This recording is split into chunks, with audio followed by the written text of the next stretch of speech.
As we have discussed in previous video related with introduction to electronic effect. Then in this video, let us discuss about individual class of electronic effect.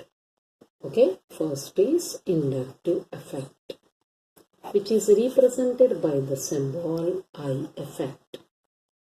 Okay, let us see what is inductive effect.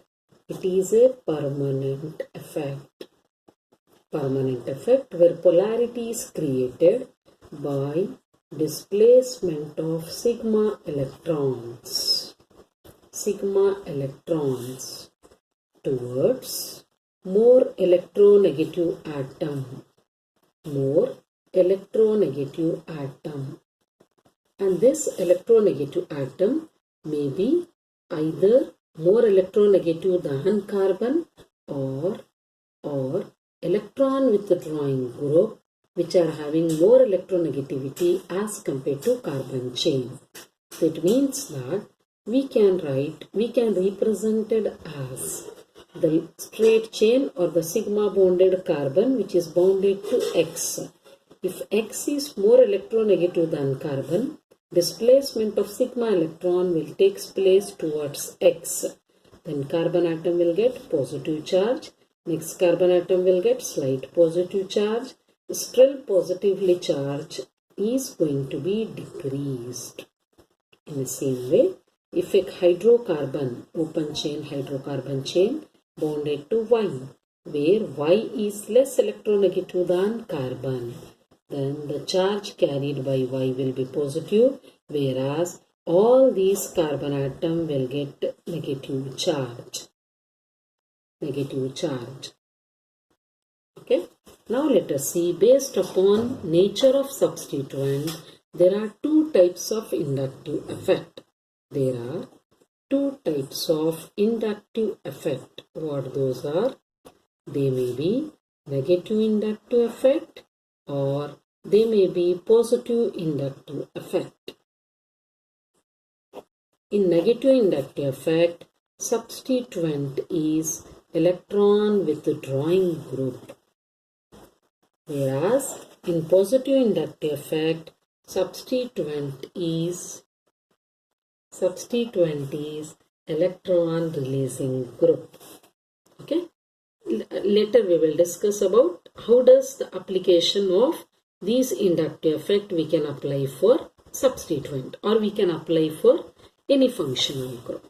Now, question arises that where we can apply this negative inductive effect. As I have discussed earlier that it is a permanent effect where displacement of sigma electron takes place towards a substituent. And one thing we should remember that the order of negative inductive effect lies in the order of NH3 plus greater than NO2. NH3 plus greater than NO2 plus than cyanide, than SO3H, than aldehyde, than ketone. As we know, aldehyde and ketones both are called as carbonyl compounds. Next, carboxylic acid. Next will come acid halide. Next is esters, then amide, then fluoro group. All halides will come. Amongst that, fluoro is more electronegative than chloro, than bromo, than iodo, than alkoxy, than hydroxy, than NH2. And the last one is 6H5, whereas hydrogen shows zero inductive effect. Let me clear to you, hydrogen will not show either negative or positive. We can remember that hydrogen is showing zero inductive effect. Okay. Now let us discuss the applications of inductive effect, that is negative inductive effect, where we can apply. This is very important concept in chemistry which can decide the properties of almost all organic compound. Let us discuss one by one where we can apply negative inductive effect. One of the important application of negative inductive effect that it increases acidic strength. Let me repeat the sentence. It will increase acidic strength. It means that electron withdrawing group disperse electron cloud. Disperse electron cloud in such a way that molecule can easily available to displace hydrogen ion. Let us take an example like chloroacetic acid, where chloro group is electron withdrawing group. It is more acidic than acetic acid because due to negative inductive effect, electron cloud around carboxylate ion decreases, due to which H plus can be released easily, which is very difficult to release by acetate ion.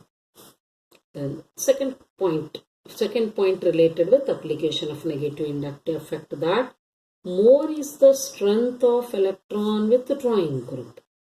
As we have discussed earlier, the series what I said you earlier, that based upon the series, you know 2 group is stronger as compared to halide. If question arises with respect to these two, we can remember that nitroacetic acid is stronger as compared to chloroacetic acid. Or we can write the example that fluoroacetic acid is stronger than chloroacetic acid. No doubt, all these are electron withdrawing group. But where they are differ in their strength of electron withdrawing capacity. Then third application, more are the number of electron withdrawing group.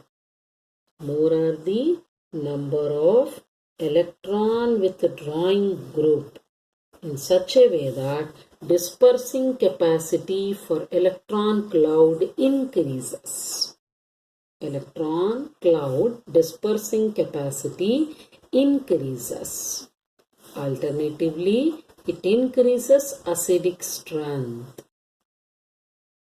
Acidic strength. Because of that reason, we remember that, as I said earlier, fluoro is a stronger electron withdrawing group as compared to chloro.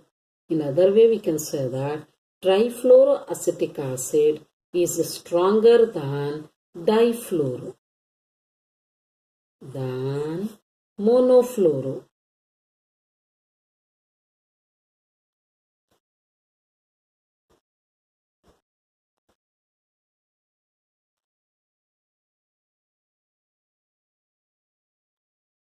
Than acetic acid.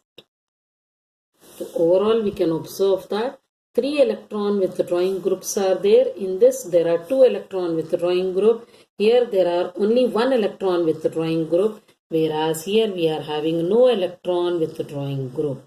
It means that more are the number of electron withdrawing group, more will be the acidic strength. And fourth most important point, that always negative charge, magnitude of negative charge is inversely proportional to negative inductive effect, power of the group, negative power of the group. Then last application with respect to negative inductive effect. Negative inductive effect weakens as the length of carbon chain increases. As the length of carbon chain increases. On note, we can remember that in negative inductive effect vanish from gamma carbon onwards. Gamma carbon onwards. Let us take one example, like a chain of carbon containing carboxylic acid. Adjacent carbon atom called as alpha, next is beta, gamma, or we can say it as neta. Therefore, if electron withdrawing group linked to alpha carbon atom will be stronger as compared to beta, as compared to gamma, as compared to neta. But practically, no inductive effect from neta. Or as I said earlier, negative inductive effect weakens from gamma carbon. Weakens, or in other way, negative inductive effect is going to be vanish.